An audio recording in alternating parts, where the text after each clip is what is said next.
Good morning class. Today we start chapter first knowing our number. इसमें हम क्या read out करेंगे? Numbers के बारे में। हमारे पास जो नंबर्स होते हैं उन्हें हम कैसे ऑर्डर में डिफ़ाइन कर सकते हैं। बेटा लास्ट क्लासेस में हमने असेंडिंग एंड डिसेंडिंग ऑर्डर को बहुत अच्छे से रीड आउट किया हुआ है। असेंडिंग ऑर्डर क्या होते हैं? When number are written from the smallest to the largest number. Ascending order हमारे पास क्या होते हैं? द गिवन नंबर्स, जो हमारे पास गिवन नंबर्स होते हैं उन्हें हमें क्या करना होता है, उसमें से हमें स्मॉलेस्ट नंबर फाइंड करके सबसे पहले लिखना होता है, फिर लार्जेस्ट, फिर लास्ट में सबसे लार्जेस्ट आ जाता है। तो वो हमारे पास क्या होते हैं? असेंडिंग ऑर्डर होते हैं। डिसेंडिंग ऑर्डर हमारे पास क्या होते हैं? When number are written from the largest to the smallest. Descending order में क्या हो जाता है? असेंडिंग का उल्टा हो जाता है, जिसमें हम क्या करते हैं, लार्जेस्ट टू स्मॉलेस्ट की बात करते हैं कि सबसे पहले लार्जेस्ट नंबर आएगा, फिर उसके बाद स्मॉलेस्ट, फिर देन स्मॉलेस्ट और फिर लास्ट में सबसे स्मॉलेस्ट आ जाता है। ठीक है। उसके बाद हम बात करते हैं place value and face value. The place value of a digit of a number depend upon its position in the number. Place value बेटा क्या होती है? प्लेस वैल्यू हमारे पास क्या होती है, किस पे डिपेंड करती है कि गिवन नंबर पे उसकी पोजीशन क्या है। For example 1 5 6 7 which means 1567। इसमें हमें ये पूछ ले what is the place value of 5। तो प्लेस वैल्यू क्या होती है 5 की? प्लेस वैल्यू क्या होती है? अभी मैंने बताया it's depend upon the position of the number. ठीक है। एक नंबर की जो गिवन नंबर है उसमें उस डिजिट की पोजीशन क्या है? तो पोजीशन हमारे पास क्या है? Once, tens, 100।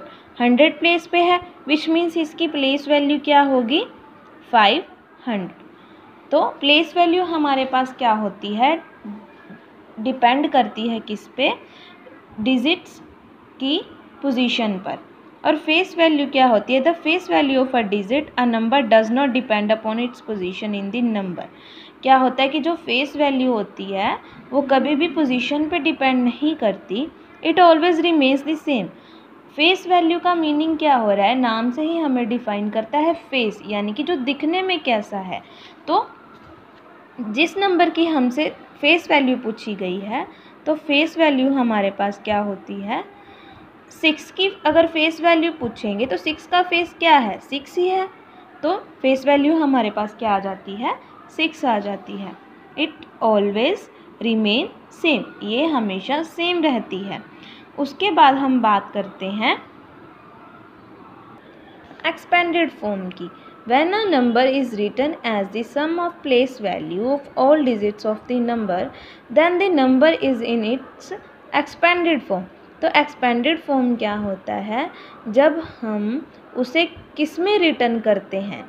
Some of place value, place value के सम के रूप में जब हम उसे एक्सपेंड करते हैं उसे हम क्या करते हैं? एक्सपेंडेड फॉर्म कहते हैं। फॉर एग्ज़ाम्पल हमें दिया गया है 967।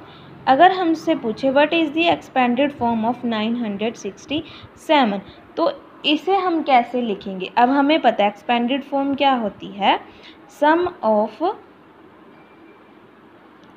Of place value.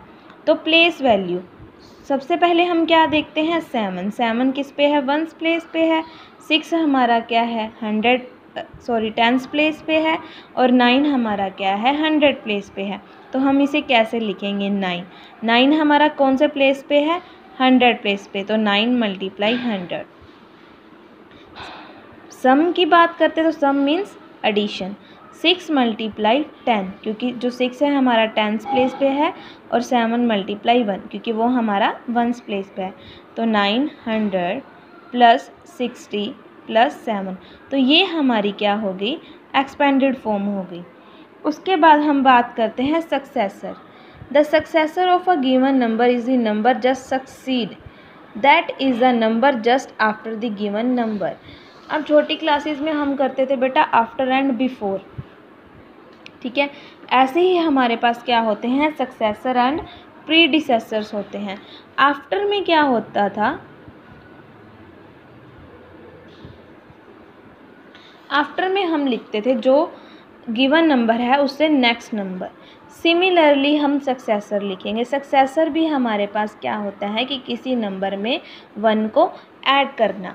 For example हमें कह दिया जाए 10,480, इसका सक्सेसर क्या होगा, what is the successor of 10,480, तो इसमें 1 प्लस करना।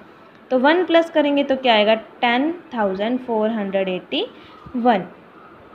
सिमिलरली प्रीडिसेसर की बात करते हैं तो प्रीडिसेसर मीन्स बिफोर, प्रीडिसेसर का मीन्स क्या होता है, बिफोर। तो छोटी क्लासेस में हमने किया है कि बिफोर का मीनिंग क्या होता है कि गिवन नंबर से पहले वाला नंबर, पहले वाला विच मीन्स माइनस ऑफ 1, ठीक है। तो अगर हमें बोला जाए कि 10,480 का प्रीडिसेसर फाइंड कीजिए, तो जब -1 करेंगे तो क्या आएगा, 10,479। तो ये हमारे पास क्या हो जाएगा, प्रीडिसेसर हो जाएगा। उसके बाद हम बात करते हैं जो हमारी प्लेस वैल्यूज़ होती हैं, जो हमारा प्लेस वैल्यू चार्ट होता है। इसमें हम सबसे पहले बात करते हैं Indian system of numeration. Indian system of numerations में क्या होता है, there are 2 system of reading and writing number, the Indian system and the international system of numeration. किसी भी नंबर, न्यूमरेशन का मीनिंग बेटा क्या होता है, नंबर्स की बात कर रहा है ये हमारे पास। तो नंबर्स को पढ़ने के लिए हमारे पास कौन से 2 सिस्टम्स होते हैं, Indian system and international system. First of all हम बात करेंगे इंडियन सिस्टम की। In the Indian system of numeration starting from the right the first period in ones consisting of 3 place value, ones, tens and 100। इसमें हमें क्या बोला गया है कि जो इंडियन सिस्टम है कहाँ से स्टार्ट होता है, हमारे पास राइट से उसे हम लिखना स्टार्ट करते हैं। हमें भी पता है जब भी हम किसी मैथ्स में गिवन नंबर्स को हम अगर पढ़ना स्टार्ट करते हैं तो कहाँ से स्टार्ट करते हैं, राइट साइड से, राइट साइड से पढ़ते हैं। और जब लिखते हैं तब भी हम उसे पहले राइट साइड से लिखना स्टार्ट करते हैं। तो उसका रीज़न क्या है, प्लेस वैल्यू चार्ट है, क्योंकि वो हमारा कहाँ से स्टार्ट होता है, राइट साइड से स्टार्ट होता है। तब फर्स्ट पीरियड इज़ वंस, उसे हम क्या लिखते हैं, वंस लिखते हैं। कंसिस्टिंग ऑफ 3 प्लेस वैल्यू, उस ग्रुप में, फर्स्ट ग्रुप में हमारे पास क्या होता है, 3 वैल्यूज़ हम एक साथ ले सकते हैं। इसे हम एक ग्रुप मानते हैं जिसमें हमारे पास क्या होता है, वंस, टेंस, 100। 3 इस फर्स्ट ग्रुप में ओनली 3 प्लेस वैल्यूज़ आती हैं, कौन कौन सी, वंस, टेंस एंड 100। उसके बाद क्या होता है, 2 का ग्रुप बनना शुरू हो जाता है। इन सेकेंड पीरियड क्या आएगा, 1000, देन 10,000, फिर लाख, फिर 10 लाख। इंडियन सिस्टम में हमारे पास क्या होता है, फर्स्ट पीरियड में 3 वैल्यूज़ कंसिस्ट होती हैं और नेक्स्ट पीरियड इज़ 1000, जिसे हम नेक्स्ट पीरियड को क्या बोलते हैं, 1000 पीरियड। उसमें 2 प्लेस वैल्यू होती हैं, 1000 and 10,000। The third period form the right is lakhs consisting 2 place value. Third period को हम कौन सा नाम देते हैं, लाख का, और जिसमें क्या होती हैं, लाख एंड 10 लाख। फिर आगे ऐसे ऐसे इंक्रीज़ होता जाता है, करोड़, 10 करोड़। ये था हमारा इंडियन प्लेस वैल्यू चार्ट। इसके बाद हम बात करते हैं इंटरनेशनल की। तो अगर हम बात करें इंडियन प्लेस वैल्यू में, जब अगर हमें बोला जाए कि कोमास लगाने की जब बात आएगी तो हम कोमास को कैसे लगाएंगे। तो इंडियन सिस्टम के अकॉर्डिंग क्या है बेटा, फर्स्ट में हमने ग्रुप डिफाइन कर दिए कि फर्स्ट में क्या लगते हैं, फर्स्ट पीरियड जो बनता है 3 का बनता है, फिर नेक्स्ट क्या होते जाते हैं 2 के। सिमिलरली हमें कोमा भी ऐसे ही लगाने हैं, राइट साइड से 3 डिजिट छोड़ के, क्योंकि फर्स्ट पीरियड में हमें क्या करते हैं, 3 वैल्यू कंसिस्ट करते हैं, 3 प्लेस वैल्यू। तो 3 प्लेस वैल्यूज़ को छोड़कर हम क्या लगा देंगे, कोमा। देन फिर 2 प्लेस वैल्यूज़ के ग्रुप बनने शुरू हो जाते हैं, तो 2 को छोड़कर हम क्या लगा देंगे, कॉमास लगाते जाएंगे। फिर बात करते हैं हम इंटरनेशनल सिस्टम की। सिमिलरली इंटरनेशनल सिस्टम में क्या होता है, starting from a right side, ones, tens, 100, 1000, 10,000, 10,000 तक हमारा जो सेम है इंटरनेशनल और इंडियन सिस्टम। बट 10,000 के बाद क्या होगा, ये डिफरेंट हो जाएगा। 10,000 के बाद क्या होगा, 110,000। उसके बाद इंटरनेशनल में लाख नहीं डिफाइन होता, लाख की जगह क्या आ जाता है, मिलियन, 10 मिलियन और 100 मिलियन। इंडियन सिस्टम में हम क्या करते थे कि फर्स्ट पीरियड में हम 3 प्लेस वैल्यू लेते थे, फिर बाद में 2 प्लेस वैल्यूज़ आने लग जाती थी। But in the international system में हमारे पास क्या है, 3 के ग्रुप बनते हैं, ठीक है, 100, 10,000, सॉरी वंस, टेंस और 100, देन 1000, 10,000 एंड 110,000। ऐसे 3 के ग्रुप बनते जाते हैं। 3 वैल्यूज़ को, प्लेस वैल्यू को कंसिस्ट किया जाता है।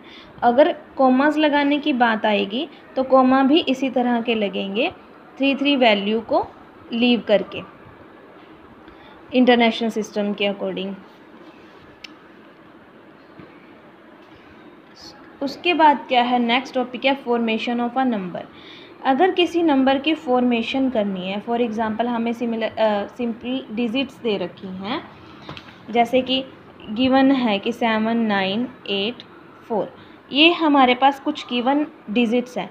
हमें बोला जाए कि इससे ग्रेटेस्ट नंबर हमें बनाना है, तो ग्रेटेस्ट नंबर हम कैसे बनाएंगे, formation of a number, greatest number में क्या होगा, to make the greatest number arrange the given digits in the descending order. इसे हमें क्या करना है, डिसेंडिंग ऑर्डर में लिखेंगे। अभी मैंने बताया था डिसेंडिंग ऑर्डर में हम सबसे पहले क्या लिखते हैं, बड़ा। तो इनमें हमारे पास सबसे बिगेस्ट नंबर क्या है, 9, देन 8, देन 7, देन 4। ये हमारी फॉर्मेशन ऑफ अ नंबर होगी। ऐसे ही सिमिलरली अगर हमसे पूछा जाए स्मॉलेस्ट नंबर, तो स्मॉलेस्ट नंबर में हम क्या करेंगे, सबसे पहले क्या करना है, उसे असेंडिंग ऑर्डर में लिखेंगे। तो असेंडिंग ऑर्डर लिखें तो 4, देन 7, देन 8, देन 9, तो स्मॉलेस्ट नंबर की फॉर्मेशन होगी। फिर जब कंपैरिजन की बात आती है, comparison of a number, while comparing two number we have to remember the following steps. Step first क्या, if the number of digit in the given number is not the same then the number with the lesser number of the digit will be smaller.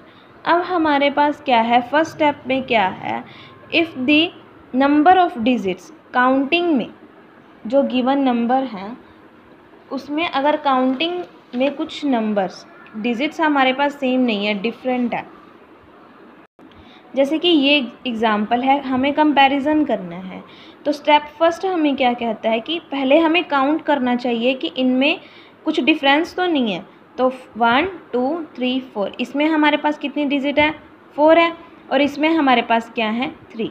तो which means 4 और 3 में से छोटा कौन सा है, तो 3, विच मीन्स 3 हम ये डिजिट, ये जो गिवन नंबर है वो हमारे पास क्या है, छोटा है।